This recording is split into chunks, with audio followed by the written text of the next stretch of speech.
अरे बुढ़िया, तू यहाँ ना आया कर। तेरा बेटा तो चोर डाकू था, इसलिए गोरों ने उसे मार दिया। जंगल में लकड़ी बिन रही एक मैली सी धोती में लिपटी बुजुर्ग महिला से वहां खड़े एक भील ने हंसते हुए कहा, नहीं, चंदू ने आज़ादी के लिए कुर्बानी दी है। बुजुर्ग औरत ने गर्व से कहा। उस बुजुर्ग औरत का नाम जगरानी देवी था और उन्होंने 5 बेटों को जन्म दिया था, जिसमें आखिरी बेटा कुछ दिन पहले ही शहीद हुआ था। उस बेटे को ये माँ प्यार से चंदू कहती थी और दुनिया उसे आज़ाद, चंद्रशेखर आज़ाद तिवारी के नाम से जानती है। हिंदुस्तान आज़ाद हो चुका था। आज़ाद के मित्र सदाशिव राव एक दिन आज़ाद के माता पिता जी की खोज करते हुए उनके गांव पहुंचे। आज़ादी तो मिल गई थी, लेकिन बहुत कुछ खत्म हो चुका था।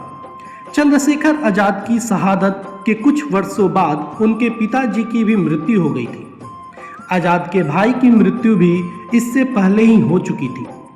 अत्यंत निर्धनावस्था में हुए उनके पिता की मृत्यु के पश्चात आज़ाद की निर्धन निराश्रित वृद्ध माताश्री उस वृद्धावस्था में भी किसी के आगे हाथ फैलाने के बजाय जंगलों में जाकर लकड़ी और गोबर बिनकर लाती तथा कंडे और लकड़ी बेचकर अपना पेट पालती रही। लेकिन वृद्ध होने के कारण इतना काम नहीं कर पाती थी कि भरपेट भोजन का प्रबंध कर सके। कभी ज्वार कभी बाजरा खरीदकर उसका घोल बनाकर पीती थी, क्योंकि दाल चावल गेहूं और उसे पकाने का ईंधन खरीदने लायक धन कमाने की शारीरिक सामर्थ्य उनमें शेष ही नहीं थी। सर्वनाक बात तो यह कि उनकी यह स्थिति देश को आज़ादी मिलने के 2 वर्ष बाद 1949 तक जारी रही। चंद्रशेखर आज़ाद जी को दिए गए अपने एक वचन का वास्ता देकर सदाशिव जी उन्हें अपने साथ अपने घर झांसी लेकर आए थे, क्योंकि उनकी स्वयं की स्थिति अत्यंत जर्जर होने के कारण उनका घर बहुत छोटा था। अतः उन्होंने आज़ाद के ही एक अन्य मित्र भगवान दास माहौर के घर पर आज़ाद की माताश्री के रहने का प्रबंध किया था और उनके अंतिम क्षणों तक उनकी सेवा की। मार्च 1991 में जब आज़ाद की मां जगरानी देवी का झांसी में निधन हुआ, तब सदाशिव जी ने उनका सम्मान अपनी मां के समान करते हुए उनका अंतिम संस्कार स्वयं अपने हाथों से ही किया था। आज़ाद की माताश्री के देहांत के पश्चात झांसी की जनता ने उनकी स्मृति में उनके नाम से एक सार्वजनिक स्थान पर पीठ का निर्माण किया। प्रदेश की तत्कालीन सरकार ने उस निर्माण को झांसी की जनता द्वारा किया हुआ अवैध और गैर कानूनी कार्य घोषित कर दिया, किंतु झांसी के नागरिकों ने तत्कालीन सरकार के उस शासन देश को महत्व न देते हुए चंद्रशेखर आज़ाद की माताश्री की मूर्ति स्थापित करने का फैसला किया। मूर्ति बनाने का कार्य चंद्रशेखर आज़ाद के खास सहयोगी कुशल शिल्पकार रुद्र नारायण सिंह जी को सौंपा गया।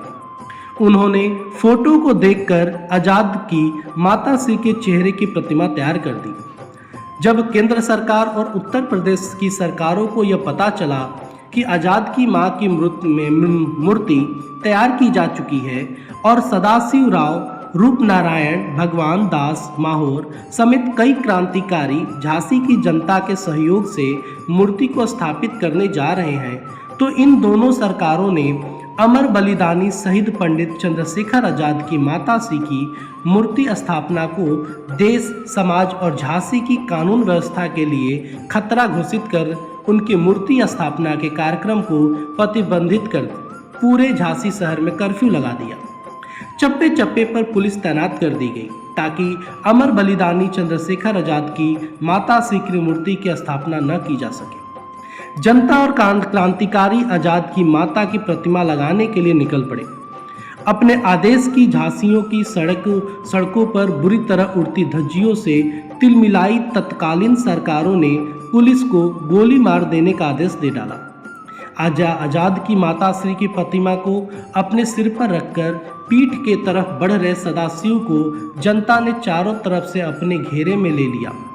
जुलूस पर पुलिस ने लाठी चार्ज कर दिया। सैकड़ों लोग घायल हुए, दर्जनों लोग जीवन भर के लिए अपंग हुए और कुछ लोगों की मृत्यु भी हो गई। मौत की आधिकारिक पुष्टि कभी नहीं की गई। इस घटना के कारण चंद्रशेखर आज़ाद की माताश्री की मूर्ति स्थापित नहीं हो सकी। आपको ये जानकारी अच्छी लगी हो तो कृपया कमेंट करें, वीडियो को लाइक करें और चैनल पर नए हैं तो चैनल को सब्सक्राइब करके बेल आइकन को दबा दें। जय हिंद, जय भारत।